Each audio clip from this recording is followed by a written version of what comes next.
Assalamualaikum warahmatullahi wabarakatuh. A'udzubillahi minasyaitonir rajim. Bismillahirrahmanirrahim. Wa min ayatihi an khalaqalakum min anfusikum azwaja litaskunu ilaiha wa ja'ala bainakum mawaddatan wa rahmah. Inna fi dzalika laayatin liqaumin yatafakkarun. Al-ayah. Amma ba'd. Hadirin yang berbahagia, ayat tadi seringkali kita mendengarkan, bahkan seringkali ayat itu didengungkan di saat event pernikahan terjadi. Hadirin yang berbahagia, sebagaimana kita tahu bahwa perkawinan di dalam Islam memiliki makna yang sakral, yang suci, yang sangat mulia, ya, yang dilakukan oleh kedua belah pihak, suami, istri. Kenapa begitu sakral? Karena hubungan yang tadinya mungkin haram menjadi halal setelah akad nikah terjadi. Nah ini ya. Hadirin berbahagia bahwa kali ini saya ingin bicara masalah talak, ya. Talak adalah sesuatu yang sangat kalau bisa dihindari. Jangankan melakukannya, terfikir pun kalau bisa jangan. Kecuali ada hal-hal yang memang diharuskan, dibolehkan oleh syarat yang ada. Hadirin berbahagia bahwa talak di sini sengaja saya pakai dengan ayat yang sama karena saya ingin menjadikan talak ini sebagai warning untuk kita semua, agar jangan sampai kita yang telah melakukan ikatan suci perkawinan ini terkotori, bahkan menjadi hancur gara-gara faktor talak yang seringkali masalah sepele yang menjadi penyebabnya. Di samping juga mungkin ketidaktahuan terhadap masalah talak itu sendiri. Hadirin berbahagia, ada sebuah hadis dari Kanjeng Nabi waqala sallallahu alaihi wasallam, abghadul talaq abghadul halal ila Allah azza wa jalla at-talaq. Sesuatu perkara halal yang sangat dibenci oleh Allah adalah tolak.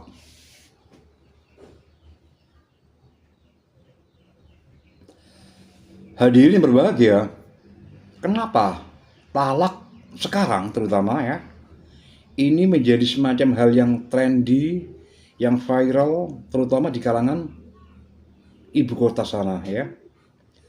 Pelakunya adalah para artis dan orang-orang kesohor lainnya ya. Seringkali kita lihat bahwa yang namanya masalah viral itu seringkali umurnya antara 1 hingga 2 bulan. Tetapi kalau talak ini umurnya bahkan jauh lebih lama dari yang kita bayangkan. Kalau menurut saya ramainya talak perceraian antar suami istri di kalangan artis ini adalah dimulai sejak awal 2000-an hingga sekarang ya. Mereka melakukannya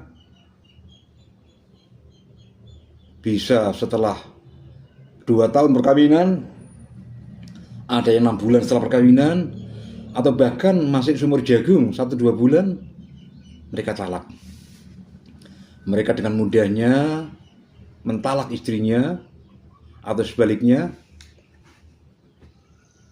itu karena hal-hal atau faktor yang menurut kita tidak pada tempatnya. Misalnya masalah salah paham misalnya, cemburu, ya, dan yang lainnya.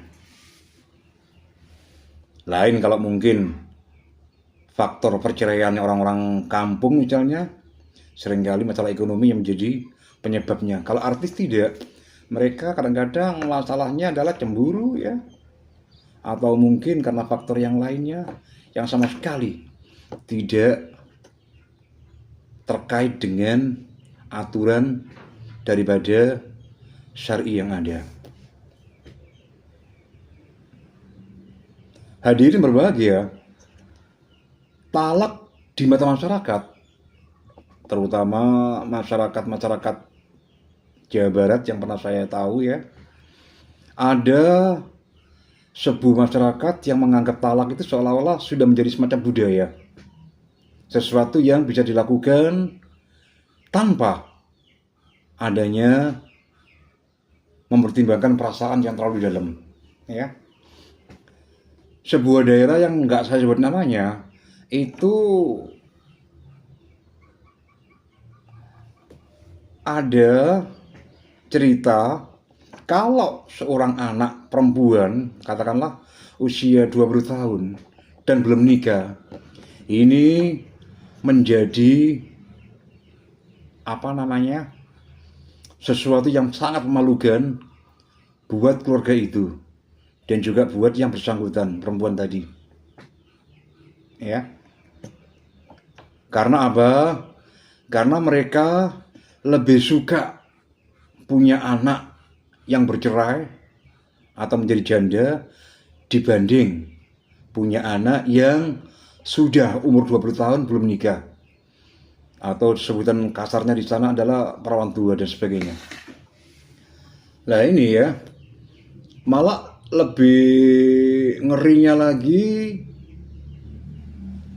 orang tua dan masyarakatnya akan menjadi bangga jika seorang yang belum genap usia 25 tahun sudah pernah kawin cerai 4-5 kali. Nah ini, ya, bukannya mereka malu, malah sebaliknya bangga.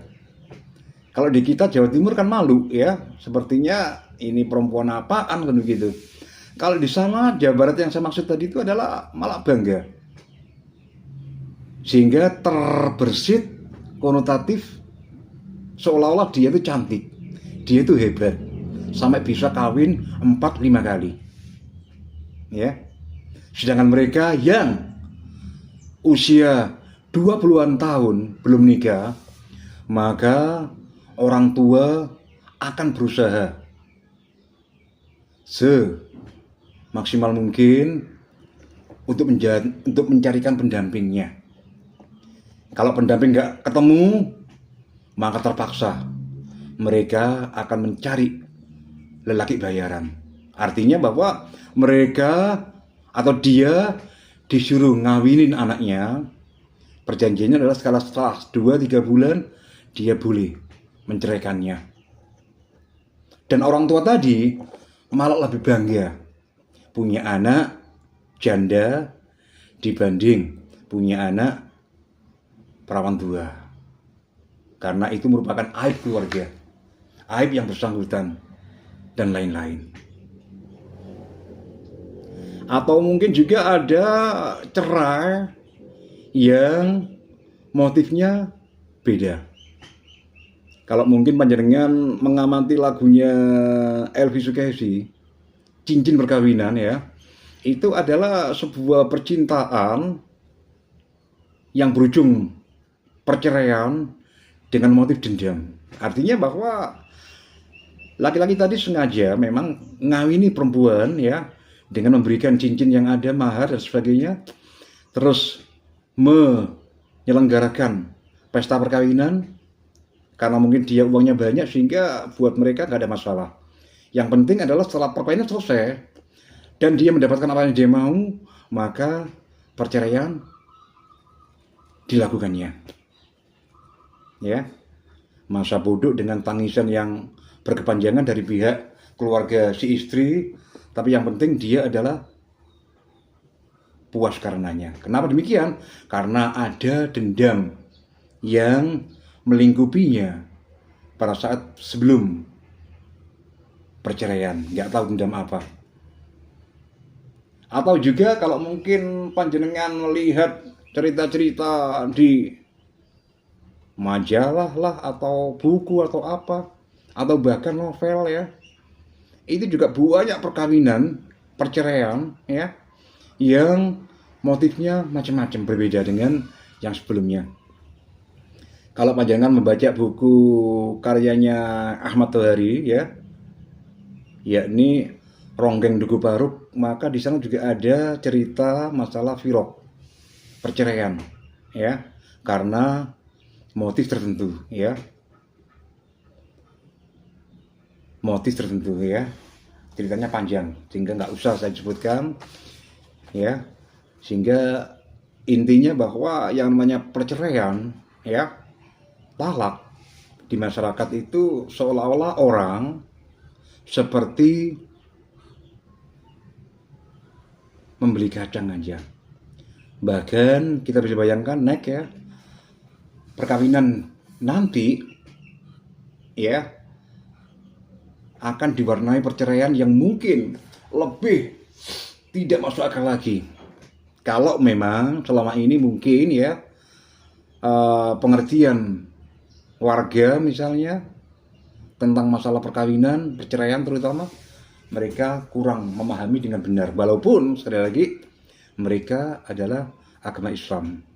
Nah inilah akibat daripada ketidaktahuan yang ada, sehingga hal-hal yang tadinya fatal menurut Islam, menurut agama kita misalnya, menjadi terabaikan, menjadi seolah-olah hal yang biasa-biasa aja.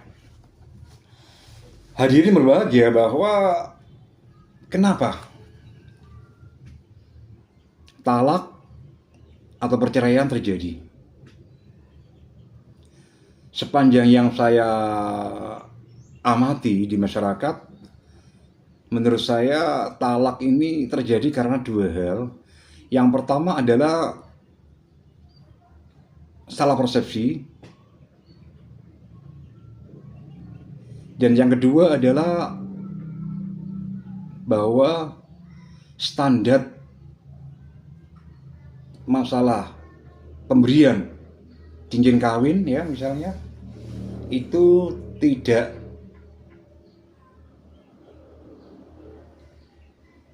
seketat yang kita bayangkan ya. Hadirin berbahagia, bahwa kenapa telah terjadi? Karena faktor yang pertama tadi saya sebut adalah karena faktor ketidaktahuan, karena faktor salah persepsi dan seterusnya. Bahwa perkawinan yang ada sesungguhnya adalah merupakan bentuk perjanjian antara Khalik dan hambanya, antara Tuhan dengan manusia ya.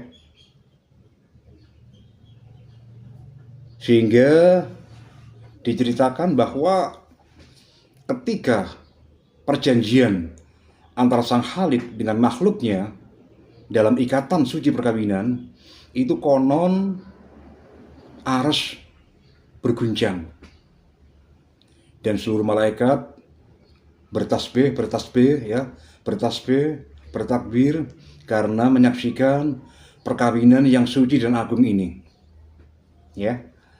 Jadi aras pun berguncang gara-gara saking dahsyatnya makna perkawinan ini ya.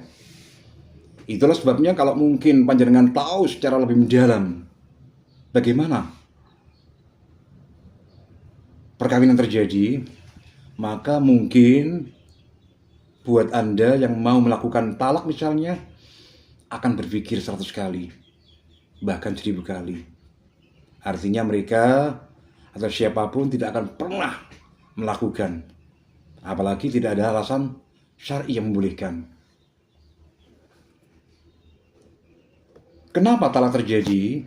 Itu mungkin karena mereka menganggap talak ini adalah perjanjian antar kedua belah pihak, yakni antara mudin atau penghulu sama yang mau nikah, ya. Artinya adalah perjanjian antar manusia.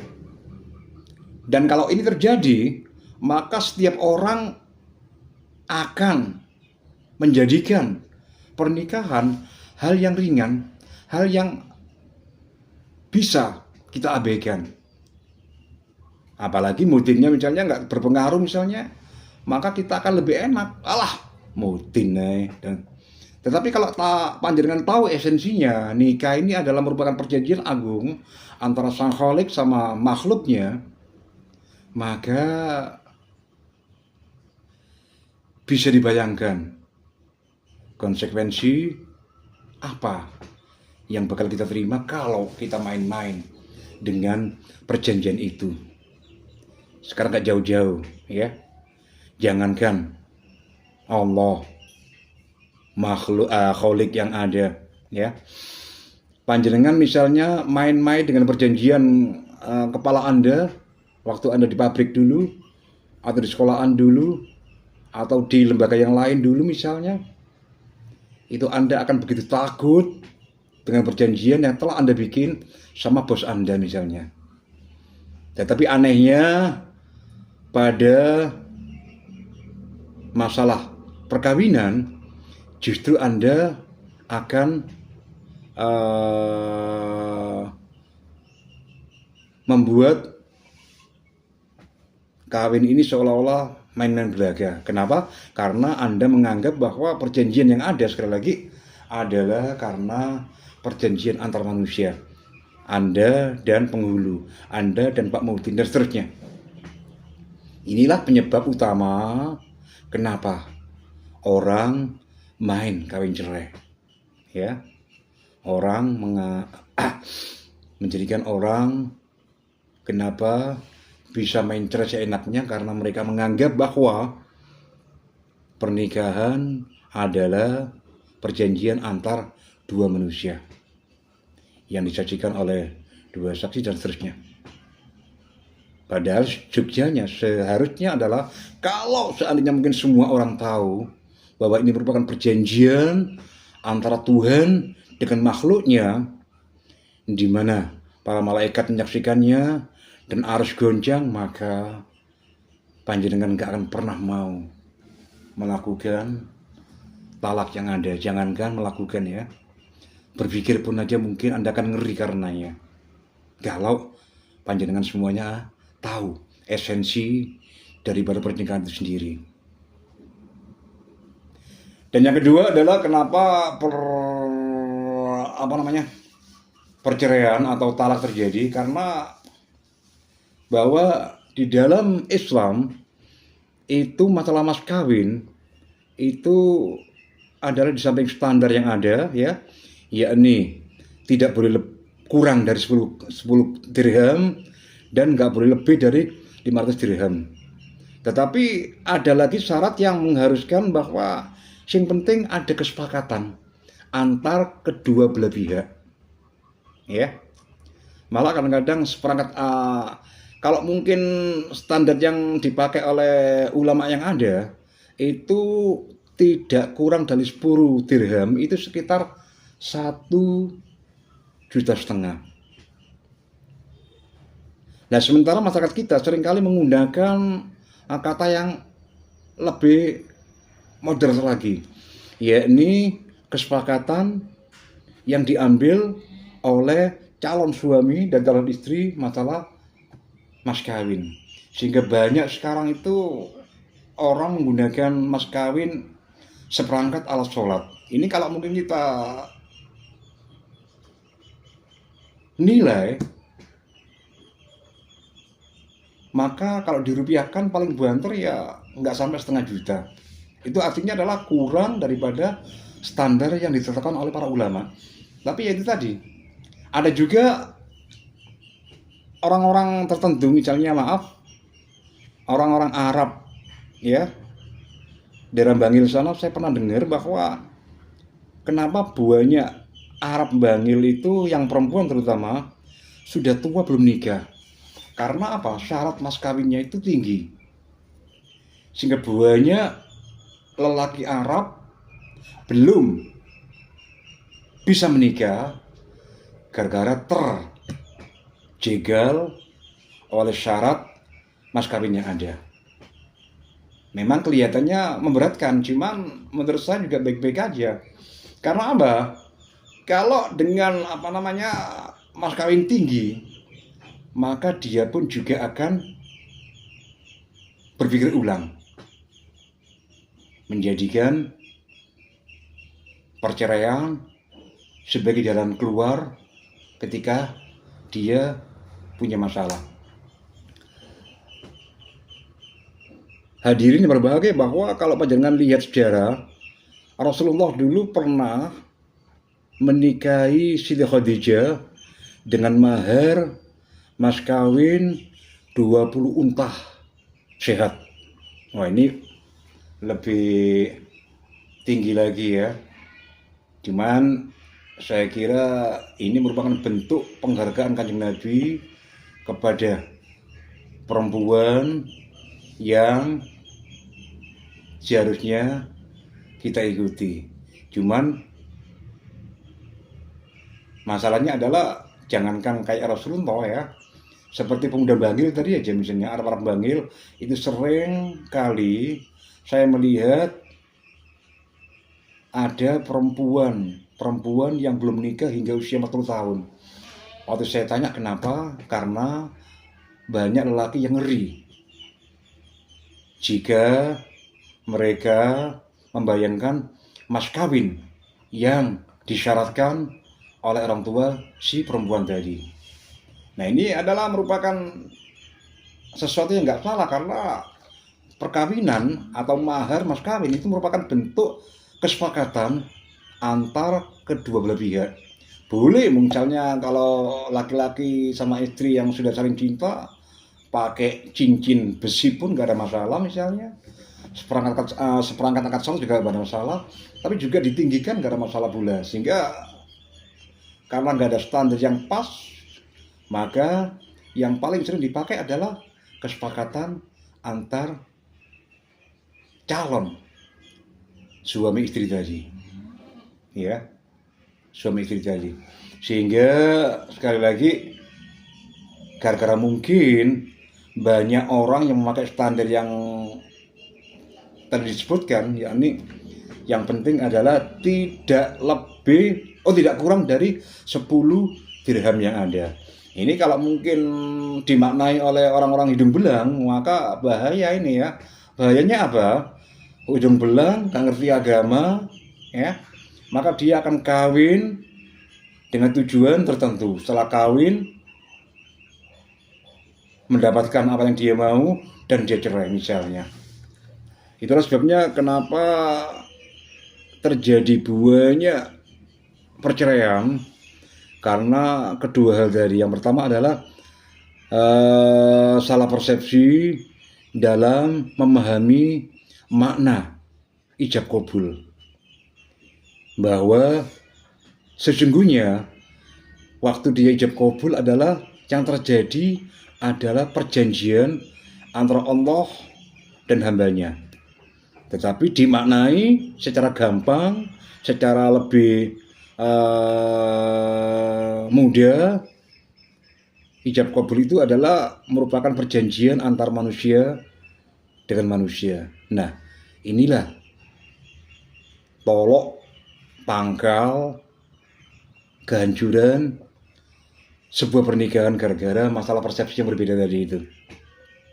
Dan yang kedua adalah adanya standar yang ditetapkan oleh para ulama yang mengatakan bahwa mas kawin seyogyanya tidak kurang dari 10 dirham atau 1,5 juta. Nah, ini sekali lagi hal-hal yang sifatnya mungkin bagi orang tertentu ringan, walaupun mungkin bagi sebagian juga hal yang wajar, ini menjadikan